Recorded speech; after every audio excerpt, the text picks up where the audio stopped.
to be a failure or to be a mediocre as student. God wants you to be the best that He has created you to be. And that's why every evening here we discuss things that will help us to make us better students.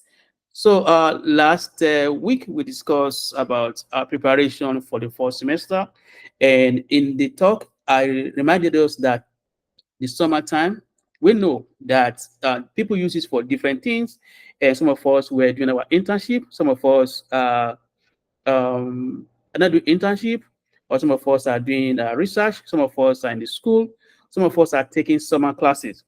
Regardless of what you are doing, I've told us last week that you have to make sure that you prepare for the fall. So preparing for the fall is very critical, very essential. So you don't wait till this school starts and you start struggling. So I want us to be very clever and very smart. So cleverness means that you prepare your work before you get to class. All the syllabus of main courses, I mean your core courses, you have to complete them before the start class begins. So smartness does not mean that God created some people to be extraordinarily smart, while some people are created to be stupid. That's not true. What is true is how you prepare yourself, how best you make use of what God has given you. That's what make a difference between those who are very successful and those who are not successful. So in this talk tonight, I'm going to a new topic, and it's about memory. And the author of the work I'm going to first consider is Rick Ogner. So he says it is all about connection. So our brain is made up of neurons, and those neurons are interwoven together. They are connected together. So when we learn something, even as simple as someone's name, we form connection between neurons in our brain. So all of us here, God created us perfectly, and He created us with good brain. God is a good God. He does not create people to be stupid. He does not create some people to be stupid, where some are smart. God created us in His own image, and He created us perfectly. And during the creation, He created our brain, and it has neurons in the brain. And the connectivity between these neurons takes a major part in how we remember things.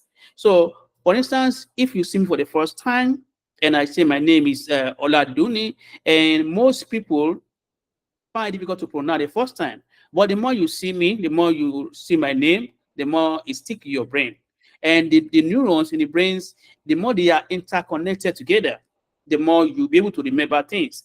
And that's why I told you last week that the best thing is before the semester starts, make sure you go over the classes that you'll be taught in the fall. Don't wait till the class starts and you start struggling. And that is the mistake that most people make. And some people erroneously believe that some people are born to be smart, while some people are born to be stupid. That's not true. What is true is how you are able to get information to your brain, and those information get in there, and the neurons in your brain are connected together through the number of times that you have been able to see the same information over and over again. So the synapses in your brain, they are create new circuits between nerve cells. Essentially, it's remarked your brain. So our synapses get stronger or weaker depending on how often we are exposed to an event. So the event, example of an event I've told you is, my name is Oladuni, and that name you hearing it for the first time. Most likely, if you see me next time, you may not remember unless you have something, you have had a name similar to my name that you can connect with in your brain. If that name you are hearing for the first time and you have never had an African person's name before, most likely you will forget. And what this author says is the synapses of our brain get stronger or weaker depending on how often we are exposed to an event. So an event in this context is like a data, right? Like your book or a topic that you've seen. So the more you see the same thing, the stronger your brain becomes. The synapses get stronger.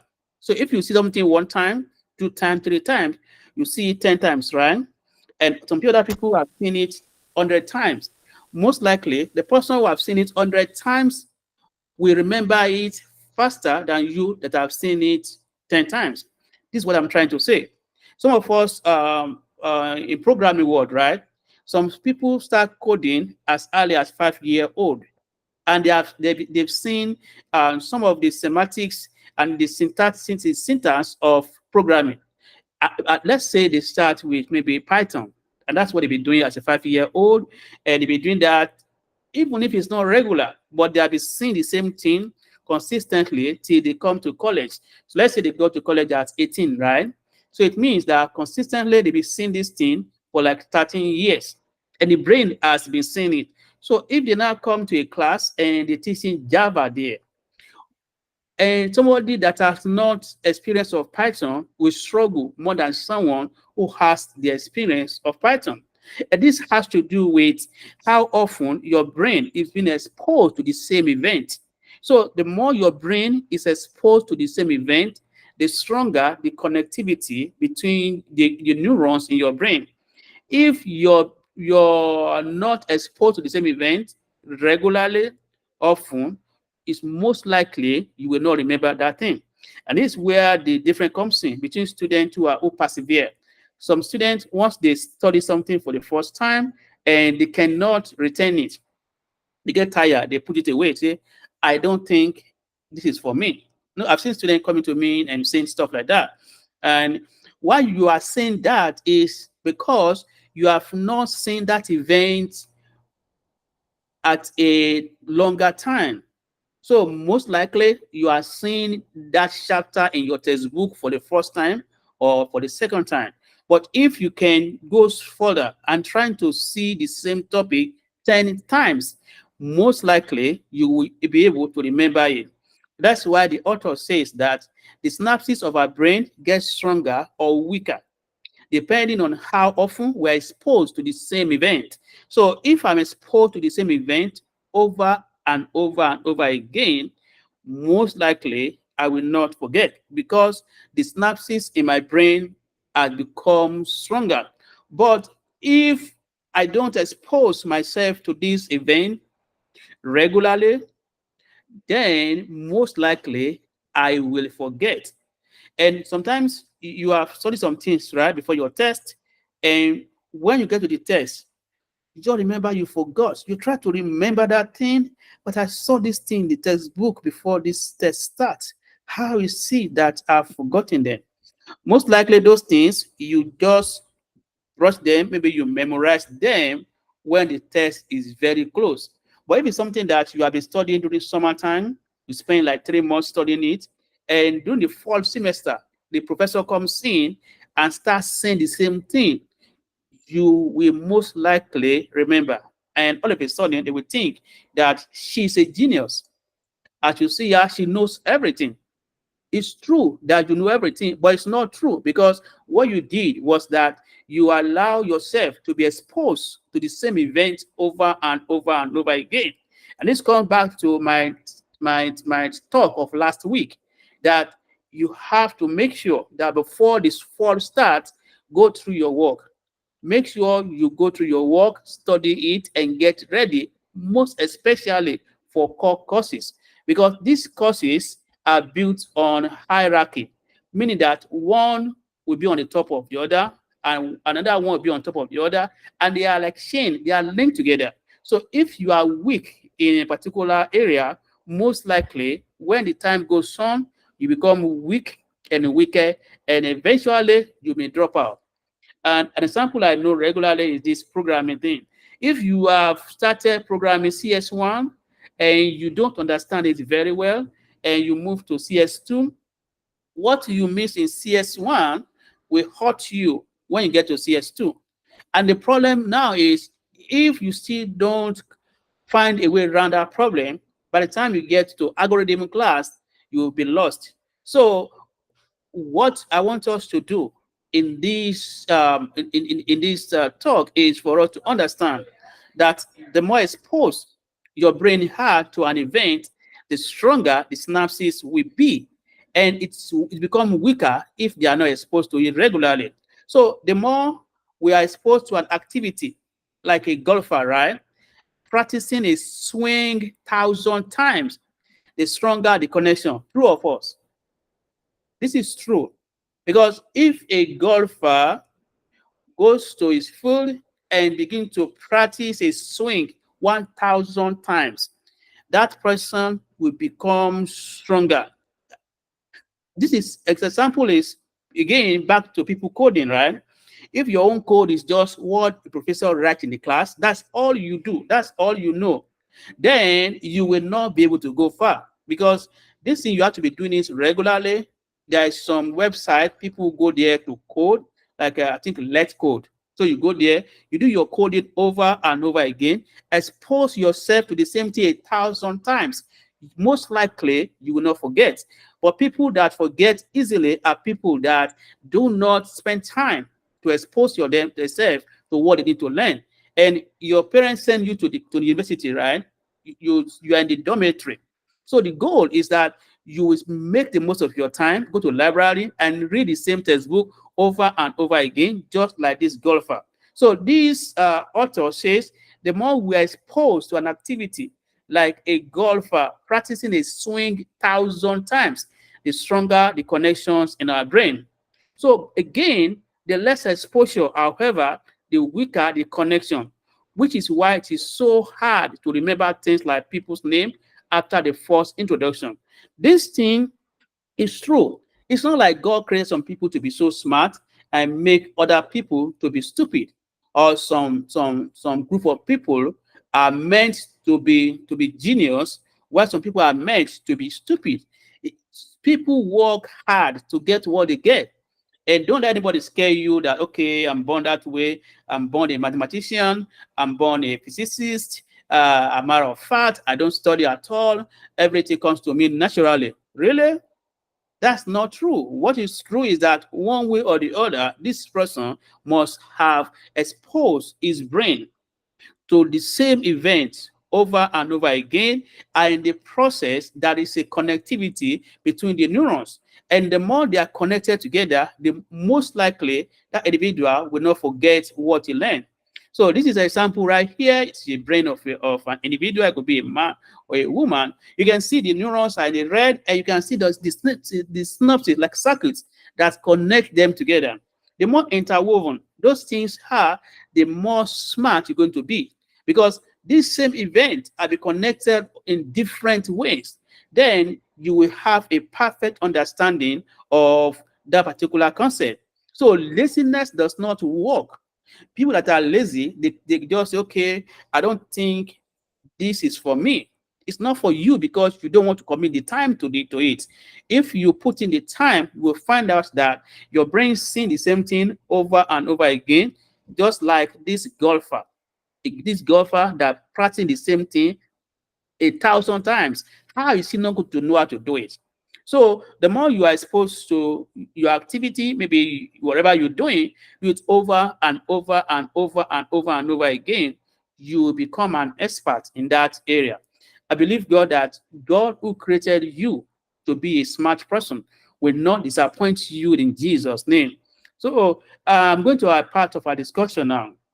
So on my screen, you see the needle moving from red to green. And if you want your needle to move clockwise, that's the way you will do it. And if you're tired, okay, I'm not doing it again, I don't think I can do this, then you let it go. But if you want to make sure that you maximize what God has given you, you want your needle to move this way. Now, my first question is, how can we improve our memory? I want contributions. How can we improve our memory? Okay, we're going to volunteer. I don't want us to waste our. I don't want to waste our time. Okay. First person, how can we improve our memory? Peace. By writing things down.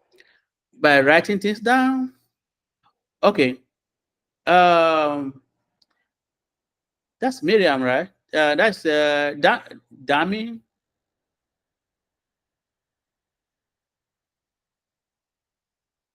Did I get this right? Dami, right? Okay, Precious, help us. How can we improve our memory? Oh, sorry, sir. You asking me a question? Yes. So, can you see my screen? Yes, sir. Okay, how can we improve our memory? How can we do better? Um, Active listening.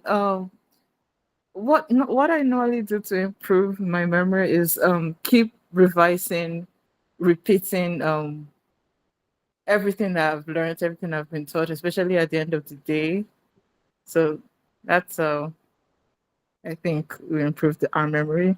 Okay, very good. So, if you keep on revising today's work, do it over and over and over again, then you'll be able to remember. Yes, another person who ask, what can we do to improve our memory? I can go. Okay, TJ.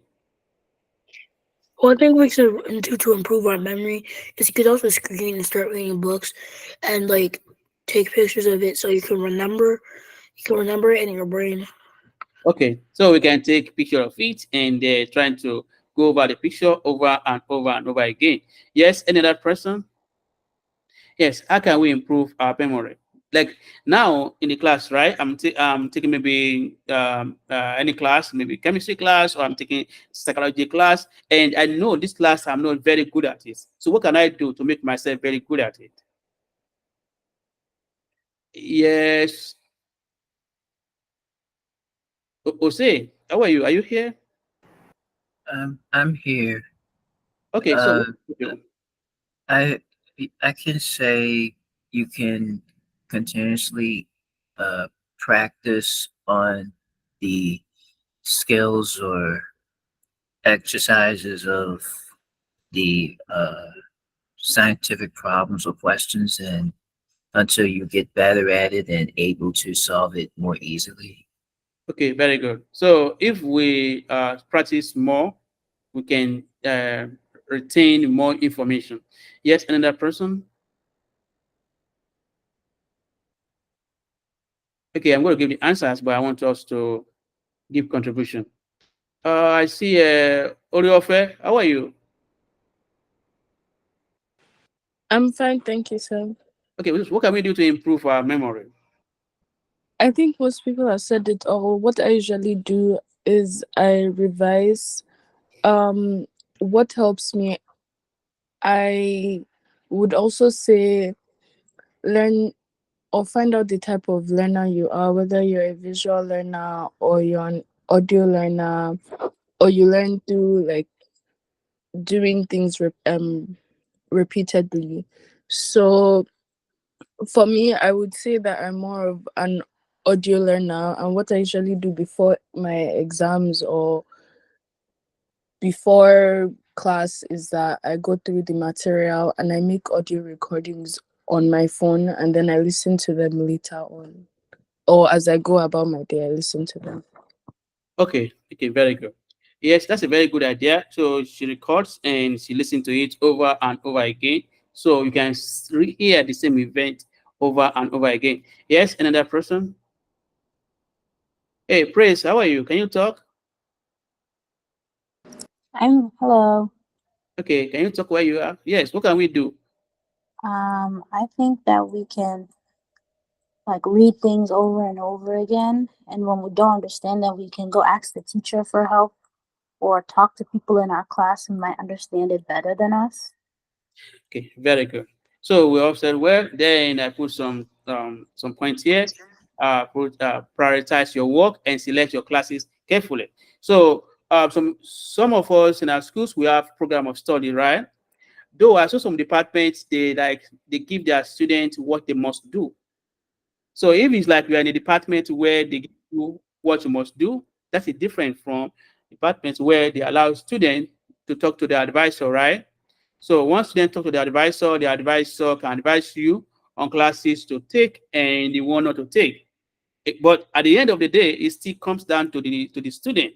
So if the students want to take classes that he thinks she's comfortable with, this advisor may let go.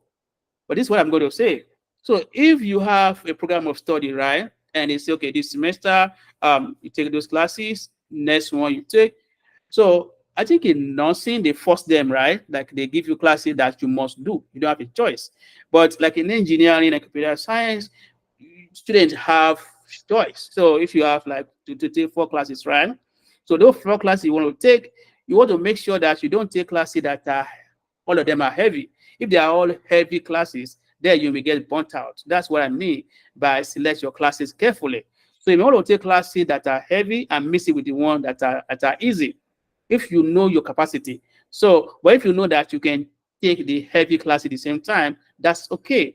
But if you know that you don't have the capacity to do 4 heavy classes at the same time, you can take 3, right, that are heavy ones and put one that is very easy, like all those elective courses, and add it to it to make your life easier. Well, if you are in the department where like this is the 4 everybody's taking, then you don't have a choice. Okay, prioritize your work. So some of these things are in a sequence, right? And some universities will say, okay, you have to finish so classes, but for so time, maybe the first 4 semesters, you have to take so number of classes. So you have to make sure you prioritize those ones. And number 2, you want to avoid working on a tight schedule.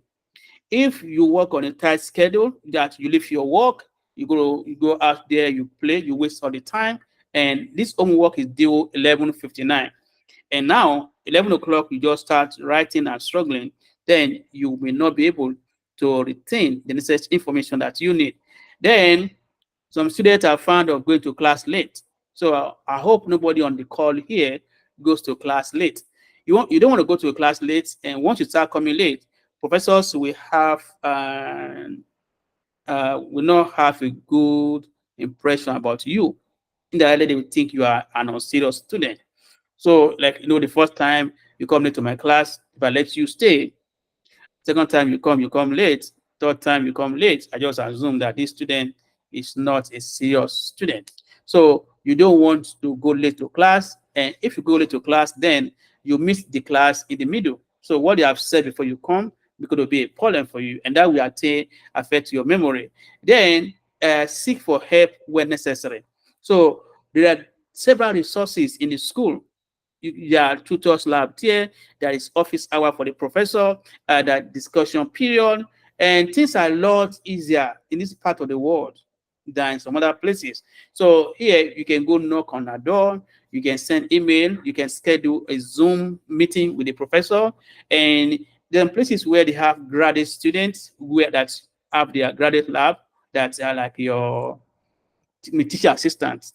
So make the most of those resources. And again, don't over depend on people. So if you are fond of going to people too regularly, then you will not be able um, to understand it, because every time you have problem, you run to people. That's not what I'm saying. What I'm saying is once in a while, when necessary, you seek for help. Then you use all available resources. So there are several resources online. As a matter of fact, most of the classes that going on right now, they are online. Though I don't recommend YouTube like that. YouTube is like a junkyard, right? Everybody dump his own thing there. Some of those things, they're not even technically correct, because YouTube, anybody can upload anything. So, but if you know what you're doing, you can go on YouTube, you look at people's comments, you know how many times they view that same thing. Then before you choose a YouTube to listen to, because the person putting YouTube there may not even know as much as you know. So if you use YouTube, be very careful. And if you Google a lot on the internet, be careful also, because internet is like a trash can. Everybody puts its own thing there. So if some of these people, they even know as much as you know. So before you use resources from online, make sure that you have an idea that it is a good resource, or something that can be profitable unto you. Then don't buy more than what you can chew. I've seen students that want to graduate on time. So instead of taking 12 credits, they can do, right? They want to like compare themselves with their friend that are taking 21 classes. So each time that I'm very skeptical of students that want to take 21 credits. So if it's 12 credits you can do and get straight A, that's fine. Because at the end of the 4 years or 3 years, you will be able to have a good GPA that can take you to graduate school. So, but if like you are in a hurry, you're in a hurry and they drop your GPA, I think one is below two, they give you warning, right? Next time you get below two, they kick you out. So, what's the point of taking 21 credits where you struggle? So, if your school allows you to take maybe 12 credit and you are sure that 12 credit is what you can do to get straight A, that's fine. Don't bite more than what you can chew. Then you want to avoid friends with unserious students. So there's some students that are not serious. So mostly students living in the dormitory will do apology. I'm not trying to like give them bad name, but some students in the dormitory, they're not serious students. They just go there and in the evening they go to the town, they waste their time, and you don't want to be their friend. So you want to be friend with serious student. So if you are friend with serious student, then most likely you'll be a serious student. But if your companion are people that they don't care, right? They don't have anything that comes their way, they take it. If those are your people, then you may not uh, be able to make progress. Then, lastly, and the most important thing, one is now make Jesus your companion. So, make Jesus your companion. Make sure that every day you wake up, you pray to God, right? Have relationship with God. Make sure that you are not trying to do things without God. So, God knows better. And most of the time, I tell people that this world you can get everything plus X, right? X is an unknown factor which only God knows. So some things that you think, okay, I can get everything done, I can do this, I can do that. It's true. But you need the X one. That X is what you don't know. That's what Jesus can do for you. So make him your companion. So before we round up, we want to read quickly our text. Last week we read Proverbs, right? So today we will read Psalms. So let's start from Psalm 46, verse 1. 1 to 3. I repeated this one. Psalm 46, 1 to 3. Psalm 9, 9 to 10. 55, verse 2, 22. 56, 3. So let's quickly do it and wrap it up quickly. Okay, so it's going to go. Psalm 46, 1 to 3. I will. Okay, God is our refuge and strength, a very present help in trouble. Therefore, we will not fear, even though the earth be removed, and though the mountains be carried into the midst of the sea, though its waters were, though its waters roar and be troubled, though the mountains shake with its swelling. very good. Psalm 9, 9 to 10.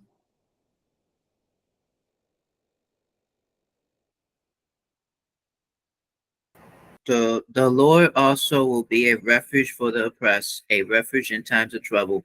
And they that know thy name will put their trust in thee, for thou, Lord, has not forsaken them that seek thee. Thank you. 55, verse 22.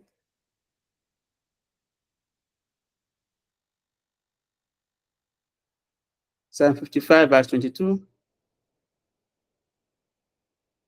Psalm 55, verse 22. Cast thy burden upon the Lord, and he shall sustain thee. He shall never suffer the righteous to be moved. Thank you. 56, verse 3.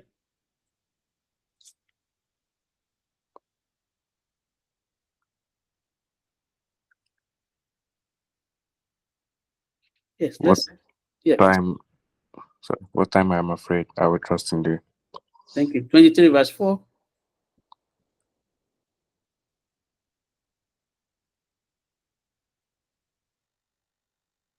Thou I walk through the valley of the shadow of death, I will fear no evil, for thou art with me, thy rod and thy staff, they comfort me. Thank you. 91, verses 1 to 2.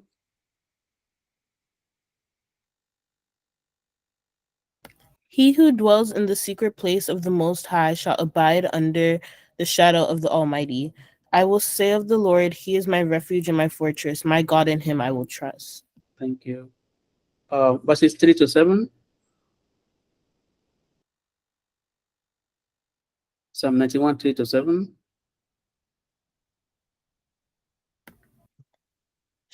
Surely He will deliver you from the snare of the fowler and from the perilous pestilence. He shall cover you with his feathers, and under his wings you shall take refuge. His truth shall be your shield and buckler. You shall not be afraid of the terror by night, nor of the arrow that flies by day, nor of the pestilence that walks in darkness, nor of the destruction that lays waste in noonday. 1,000 may fall at your side, and 10,000 at your right hand, but it shall not come near you. Thank you. Lastly, Psalm 32, verses 7 to 8. Thou art by hidden place, thou shalt prevail him from trouble, thou art compassed from the sons of deliverance. I will instruct thee and teach thee in the way which thou shalt go. I will guide thee with my eyes. Thank you very much. I want you to pray. I want to close your eyes and pray and whisper to God what you want him to do for you. You want to talk to God in prayer and commit the fall to the hands of God. The Lord will be with you as you go to the fall semester. You want to come out successful. You want to be at the top of your class. And if you are struggling with any area of your class work, you want to pray that the Lord will help you, and this God will help you. I'm very, very sure about that. So if you pray to God and He going to be your strength, He will be with you. He will never leave you, and He will never forsake you. This God knows everything about you, and if you are very, very sincere and honest with Him, He will be on your side.